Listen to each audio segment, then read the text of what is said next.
Smart મીટરને લઈને વડોદરા હોય કે ગોધરા હોય તમામ જગ્યાએ વિરોધ જોવા મળી રહ્યો છે। સ્માર્ટ મીટરને લઈને લોકોમાં રોષ જોવા મળી રહ્યો છે। ત્યારે એવામાં દાહોદ નગરપાલિકાના વોર્ડ નંબર 1ના કાઉન્સિલર એવા તસ્નીમ નલાવાલા તેમજ કોંગ્રેસના પૂર્વ સાંસદ પ્રભાબેન તાવિયાડ, પંકજભાઈ શાહ સહિતના લોકોએ કલેક્ટરને આવેદનપત્ર પાઠવ્યું હતું તથા સ્માર્ટ મીટરને લઈને વિરોધ પણ દર્શાવ્યો હતો। આવો જાણીશું શું કહી રહ્યા છે।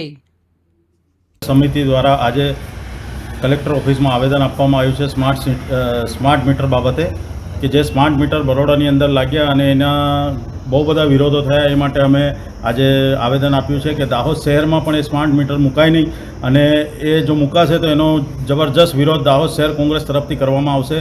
કારણ કે સ્માર્ટ મીટરની અંદર એક અઠવાડિયાની અંદર 10 દિવસની અંદર 2,000 4,000 રૂપિયા રિચાર્જ કરાવવાનું આવે છે। તો એ આજના દિવસમાં જે આપણે ગરીબ જનતા છે એને સ્માર્ટ મીટર પોસાય નહીં એવું છે।